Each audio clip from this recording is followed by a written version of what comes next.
নমস্কার, কেমন আছেন সবাই? বাংলাদেশি মেয়ে ইন্ডিয়ান বউ ভূত চতুর্দশীর ব্লগ ভিডিওতে সবাইকে স্বাগত।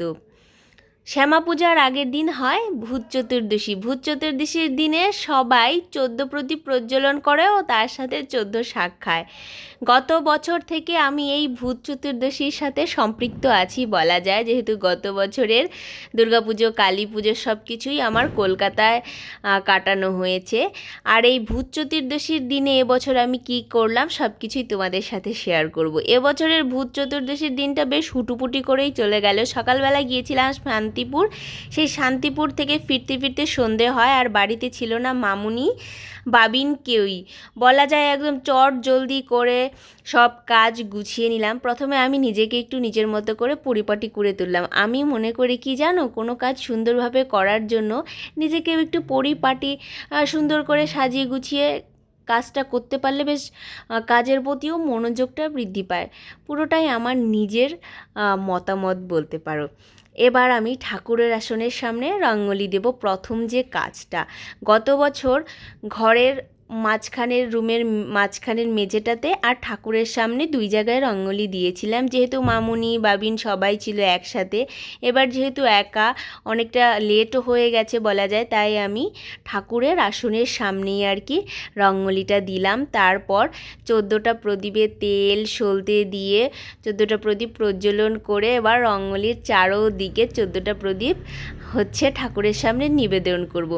ভূত চতুর্দশীতে 14 প্রদীপ প্রজ্বলন করে 14 প্রজন্মের সবার জন্য যেন অশুভ শক্তি দূরে থাকুক, শুভ শক্তির উদয় হোক, সবার শুভ শুভ হোক, এই মনস্কামনা থেকেই।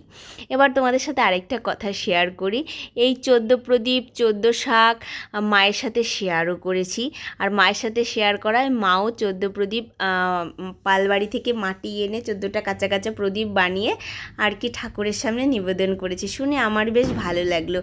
আমি আমাদের ঠাকুরের আসনের সামনে প্রদীপ নিবেদন করার সাথে সাথে ঘরে যে শ্যামা মা ছিল আর ভোলে বাবা ছিল আর তুলসী গাছের সামনে তিনও জায়গায় 3টে একটু মাঝারি সাইজের প্রদীপ প্রজ্বলন করেছি ভূত চতুর্দশীর দিনেতে। এবার একটু লাড্ডু খাবো। ইচ্ছে করছিল একটু নিচে যাওয়ার জন্য, কিন্তু প্রচুর কাজের চাপ ছিল, নিচে গিয়ে কোনো কিছু খাওয়ার মতো এনার্জি বলো বা সময় কোনোটাই ছিল না। তাই সেই বরের অফিস থেকে আনা লাড্ডুগুলোই খাচ্ছিলাম। আর এবার শাকগুলোর গতি করতে হবে। 14 প্রদীপ তো আমি ভূত চতুর্দশীতে প্রজ্বলন করে দিলাম, কিন্তু 14 শাকগুলো আগের দিন রাতেই কিনে এনেছিলাম। সেই শাকগুলো আর কোনো গতি করতে পারিনি সময়ের অভাবে, তাই রাতের বেলায় শাকগুলো ভাজা করব। এই শাকের কথা মায়ের সাথে যখন আলোচনা করেছি, মা বলে তাহলে আমিও 14 শাক খাবো। আমি বললাম তুমি কি কিনবে? বলে মোটেও না, আমার বাড়ির চারিপাশে কত লতা পাতা গাছ, সেখান থেকে খাওয়ার যোগ্য যে শাকগুলো সেগুলো মিলিয়ে মিশিয়ে মাও 14 শাক খেয়েছে। বেশ ভালো লাগলো আমার।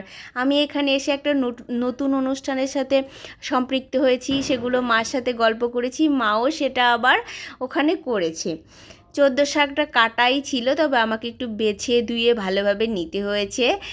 এই যে আমি ভূত চতুর্দশীর দিনে 14 প্রদীপ প্রজ্বলন 14 শাক খেলাম, এটা যে শুধু শোনা নিয়ম তা না, মন থেকে ভক্তি ভরে ঠাকুরকে ডেকে কাজটি করলাম। আর সৃষ্টিকর্তা আমাদের সাথে সব সময় থাকে, উনি আমাদের রক্ষা করেন। আমি তো প্রতিটি পদক্ষেপে প্রতিটি সময় এই কথায় বিশ্বাস করি।